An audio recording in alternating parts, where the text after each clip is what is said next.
In the UK, Boris Johnson has announced that he plans to lead the campaign for Britain to leave the European Union. The flamboyant Mayor of London says the decision to head the Out campaign involved a huge amount of heartache.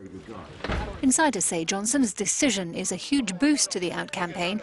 He described the EU as eroding British sovereignty. Hello, good afternoon, everybody. There should be no confusion between the wonders of Europe and holidays in Europe and fantastic food and friendships and whatever else you get from Europe with a political project. I would like to see a new relationship based more on trade, on cooperation, but as I say, with much less of this supranational element. UK Prime Minister David Cameron returned to London from Brussels on Saturday, having renegotiated key parts of the UK's relationship with the EU. He announced he would campaign for Britain to stay in the reformed bloc in the run-up to a referendum on June the 23rd. Blocked at the border. The former Yugoslav Republic of Macedonia has reportedly closed its southern frontier with Greece to Afghan migrants. Greek police say it's because Serbia has made the same decision, and officials fear migrants will get stuck in Macedonia. Every day the Syrian and Iraq people, about 100, 200, they cross from this border, and they don't let Afghans to cross from this border. Police started restricting the flow of migrants across the border on Saturday, conducting body searches and demanding passports. It's all led to a build-up of migrants waiting on the Greek side of the frontier. According to police, 1,000 people were stranded on Sunday and a further 4,000 were waiting in buses nearby. A Macedonian police spokesperson has denied there's a bar on Afghan migrants, blaming Serbia instead. Meanwhile, Austria is coming under renewed fire after capping the number of migrants who can claim asylum to 80 a day, while allowing 3,200 to transit through. Germany's Interior Minister says the move is unacceptable and sends out the wrong signal.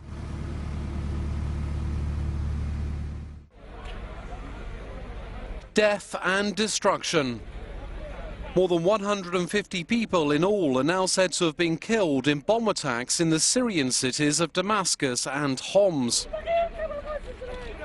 Here in the capital, 180 were also wounded when 4 explosions hit the southern Saida Zainab district. I was sleeping at home upstairs when I heard the first blast. It happened right here. About 5 minutes later, when I was calling the ambulance, the second bomb went off.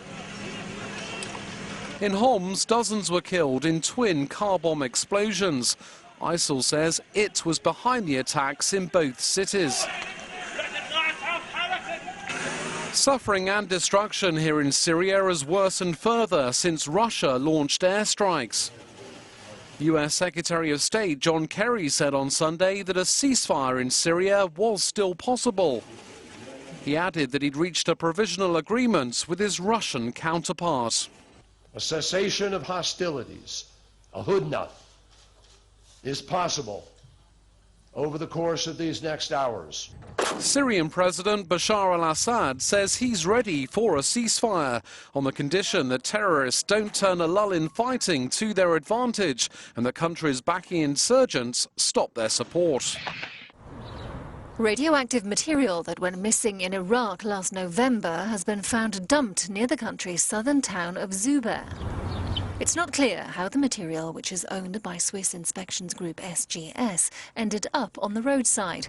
The town is 15 kilometers southwest of the city of Basra. The material was stored in a protective case the size of a laptop computer. It was undamaged and there are no concerns about contamination.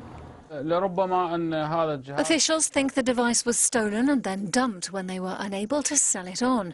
They may have heard that everyone was looking for it and decided to get it off their hands, he says. They may have stolen the material for use for other purposes, but could not get it out of Basra, and so they dumped it.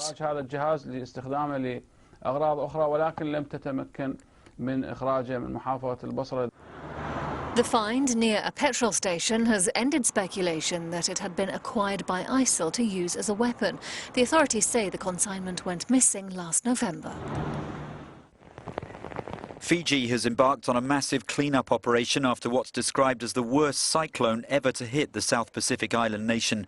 Local authorities now say at least 20 people were killed by Cyclone Winston, and the total is expected to rise.